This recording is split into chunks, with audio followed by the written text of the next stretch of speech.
de jeu, on se retrouve en famille pour une nouvelle série sur le jeu Burnout. Donc Burnout, c'est l'extension pour Eden the Game qui va être sur Kickstarter à partir du 6 avril. Et on a la chance d'avoir un des 3 prototypes à la maison. Mo nous l'a prêté pour qu'on puisse tester et également faire des vidéos du contenu de la boîte, mais aussi du système de jeu. Il y avait une autre condition, c'était qu'on fasse ces vidéos en français et en anglais. Mais nous, ça ne nous pose aucun problème, hein. Ça va aller? Anglais? Speak English? Yes? Ok, cool. Donc ce qu'on vous propose, c'est de faire une mini campagne sur le jeu Burnout. On va jouer 3 factions. Néo, tu vas jouer les cannes, une faction canne. Angèle, tu vas jouer les Néphilim, les extraterrestres. Et moi, je vais jouer les Bikers, les anges de Dante. Donc on va s'affronter à tour de rôle dans des scénarios et on va voir comment chacune des factions évolue.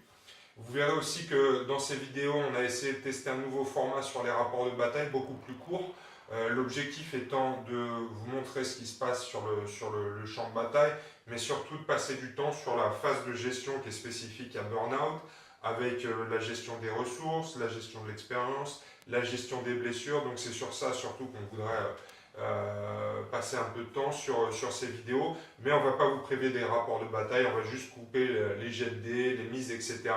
pour que ça aille beaucoup plus vite et pour que vous puissiez suivre l'action.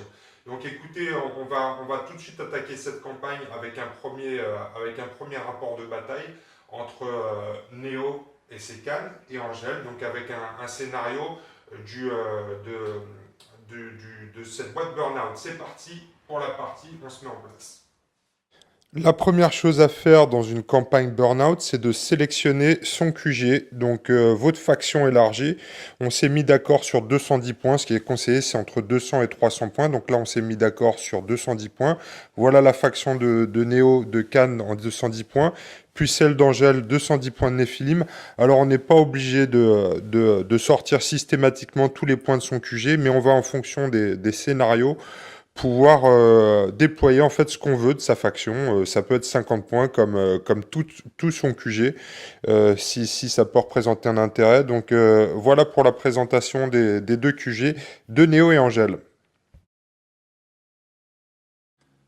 Pour cette première partie de Burnout, nous avons choisi de jouer le scénario numéro 2 qui s'appelle l'enlèvement. Au cours d'une de nos rondes, nous avons repéré un campement. D'après les dires de notre éclaireur, ses occupants semblent être là depuis un long moment. Peut-être que si nous en capturons un, nous pourrons en tirer des informations utiles. Placez les 3 caisses sur le terrain comme indiqué sur la carte. Le premier joueur décide s'il est l'attaquant ou le défenseur. L'attaquant déploie ses combattants dans sa moitié de table à plus de 20 cm du centre du terrain. Le défenseur déploie ses combattants à 10 cm de son bord de table.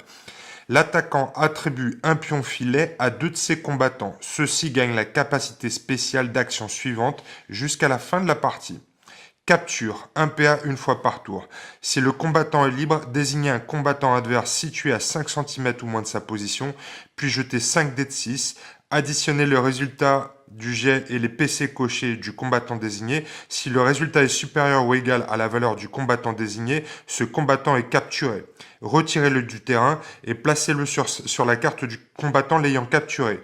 Dès lors, celui-ci transporte le prisonnier et doit payer 2 PA par action de déplacement. S'il est éliminé, remplacez-le par la figurine du prisonnier. Si celui-ci est libéré, il récupérera ses PA lors de la phase d'intendance suivante. En fin de partie, l'attaquant marque 100 PV s'il est parvenu à capturer une figurine et à la ramener à 10 cm ou moins de son bord de table. Le défenseur marque 100 PV si aucune de ces figurines n'est captive. Enfin, si une figurine est captive mais à plus de 10 cm du bord de table de l'attaquant, chaque joueur marque 50 points.